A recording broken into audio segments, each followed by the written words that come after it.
जय नारायण बच्चों, आप हिस्ट्री का second chapter new Kings and kingdoms पढ़ेंगे। तो आपने अभी तक उसमें पढ़ा था the emergence of new dynasties and administration in the kingdom. आज आपका टॉपिक है प्रशस्तीज एंड लैंड ग्रांट्स। तो प्रशस्तीज क्या थी, पहले आप पढ़ेंगे ये। Prashastis tell us how rulers wanted to depict themselves as valiant and victorious warriors. Details in the Prashastis composed by the Brahmans may not be true, but provide extensive information about the rulers and his administration. प्रशस्तीस में rulers की कितने बहादुर थे, कौन कौन से उन्होंने युद्ध लड़े थे, उनके अचीवमेंट्स क्या थे, ये सब बताए गए हैं। क्योंकि वो रूलर्स ही अपनी लिखवाते थे, मीन्स उसमें रूलर्स की प्रशंसा लिखी होती थी, उनके अचीवमेंट्स लिखे होते थे कि वो कितने बड़े वॉरियर्स थे, कितने बहादुर थे, उन्होंने किस तरह से कितने युद्ध जीते, उनका किंगडम कितना बड़ा था। तो ये इनको हम पूरा ट्रू नहीं मान सकते हैं, लेकिन ये जो एक्सटेंसिव इन्फॉर्मेशन मीन्स ज़्यादा इन्फॉर्मेशन हमें लेकिन इनसे मिलती है, वो किसकी मिलती है कि रूलर्स का एडमिनिस्ट्रेशन कैसा था। तो प्रशस्तीज क्या थी, प्रशस्तीज रूलर ही लिखवाते थे, उसमें उनकी प्रशंसा रहती थी। इनको हम पूरा सच नहीं मान सकते हैं, लेकिन इसमें एक ये भी है चीज़ कि इनसे हमें बहुत सारी इन्फॉर्मेशन मिलती है कि रूलर्स का एडमिनिस्ट्रेशन किस तरह का था। Grants of land to the Brahmins by the kings were recorded on copper plates. जो लैंड रूलर्स ब्राह्मण्स को देते थे वो कॉपर प्लेट्स पर रिकॉर्डेड की गई है। Kalhan, a Sanskrit author, used a variety of sources like inscriptions, documents, eyewitness accounts and history in his works. Kalhan एक संस्कृत ऑथर हैं जिन्होंने सोर्सेस को यूज़ किया। वो सोर्सेस उनके क्या रहे, inscriptions, documents, eyewitness accounts sources में यूज़ किए। इसके बाद में आपका आता है warfare for wealth. Dynasties were based in a specific region but tried to control other areas. Kannauj in the Ganga valley was one such centre of conflict. तो dynasties जो थी वो एक स्पेसिफिक, उनका एक अपना पर्टिकुलर अपना रीजन था, लेकिन वो हमेशा ट्राइड करती रहती थी, कंट्रोल करना चाहती थी जो अदर एरियाज़ रहते थे।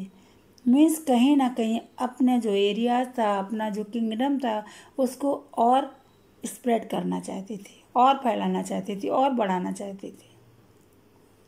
और उसमें मेन सेंटर जो रहा है Kannauj in the Ganga valley, जहाँ पर बहुत कॉन्फ्लिक्ट हुए। और वो कॉन्फ्लिक्ट किसके किसके बीच में रहे हैं, बिटवीन गुर्जरा, प्रत्योहारा, राष्ट्रकूटा, पाला। तो means Kannauj in the Ganga valley was one such centre of conflict between Gurjara, Pratihara, Rashtrakuta and Pala. ये 3 डायनेस्टीज रही हैं जिनमें स्ट्रगल चलता रहता था। कन्नौज स्ट्रगल का मेन सेंटर था कन्नौज। तो Kannauj in the Ganga valley was one such centre of conflict between Gurjara, Pratihara, Rashtrakuta and Pala dynasty. और ये 3 डायनेस्टीज थी जिनके बीच में स्ट्रगल चला है। The long drawn conflict is known as tripartite struggle as 3 parties were involved in it. तो ट्रिपार्टी स्ट्रगल इसको क्यों कहा गया है, क्योंकि इसमें 3 पार्टीज इन्वॉल्व थी। और ये स्ट्रगल ये जो इनका चला, कॉन्फ्लिक्ट चला, ये आपका लॉन्ग पीरियड तक चला। और आने वाले समय के बाद में इसको क्या नेम दिया गया, ट्रिपार्टी स्ट्रगल। तो वो 3 पार्टीज कौन कौन थी? गुर्जरा प्रत्याहारा, राष्ट्रकूटा एंड पाला। Temples were the common targets during attacks as they were extremely rich. First chapter में भी जब आपने पढ़ा था तो उसमें ये एक्सप्लेन किया गया था कि जो रूलर्स होते थे वो बहुत अच्छे अच्छे टेम्पल्स बनवाते थे, और इसका बेसिक रीज़न ये था क्योंकि जो रूलर्स थे वो कहीं ना कहीं अपनी पावर को डिपिक्ट करते थे, दिखाते थे। और वो पावर अपनी कैसे दिखाते थे? वो टेम्पल्स बनवाते थे, उसमें बहुत सारी वेल्थ लगाते थे, बहुत मनी लगाते थे। मीन्स एक रूलर्स का ये रहता था कि जितना अच्छा टेम्पल उसने बनवाया वो रूलर्स उतना ही पावरफुल है। तो इसीलिए जो अभी इन्वेडर आए हैं या जिसने भी अटैक किया तो कहीं ना कहीं वो टारगेट बनाते थे टेम्पल्स को, क्योंकि उनको मालूम रहता था कि जब हम टेम्पल्स को टारगेट बनाएंगे तो यहाँ से उनको बहुत सारी वेल्थ मिलेगी। Mahmud of Ghazni raided the Indian subcontinent almost every year and targeted wealthy temples like Somnath in Gujarat and carried away wealth. Mohammad Ghazni का नाम तो आप लोगों ने सुना भी होगा।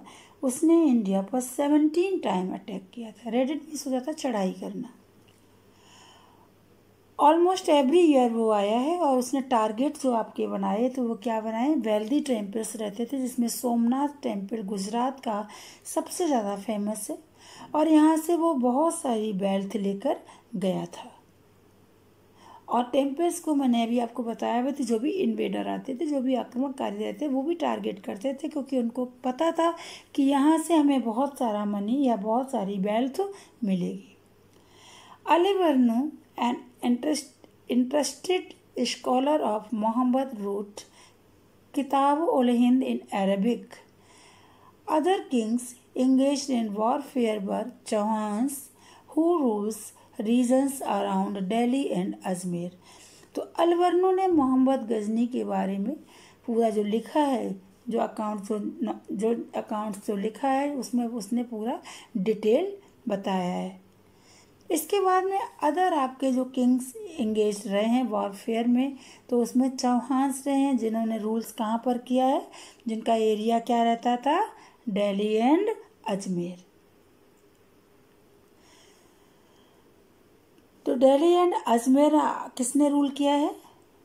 चौहान्स ने। Chauhans were engaged in conflict with Chalukyas of Gujarat and the Gahadavalas of western UP. Chauhans जो थे उनका मेन कॉन्फ्लिक्ट चला है जो गुजरात के चालुक्यास से उनसे, और जो वेस्टर्न यूपी के गहवार्स थे उनसे। Prithviraj third was a popular Chauhan ruler who defeated Afghan ruler Muhammad Ghori in 1191। 1191 में तराइन में बैटल होती है। तो तराइन बैटल पृथ्वीराज चौहान जो थर्ड, जो एक फेमस रूलर रहे हैं, उन्होंने अफ़गान रूलर जो मोहम्मद गोरी था उसको डिफीटेड हुआ था पृथ्वीराज चौहान से, लेकिन 1 ईयर्स के बाद ही, but lost to him in 1192। 1 years के बाद ही मोहम्मद गोरी पूरी तैयारी के साथ में आता है।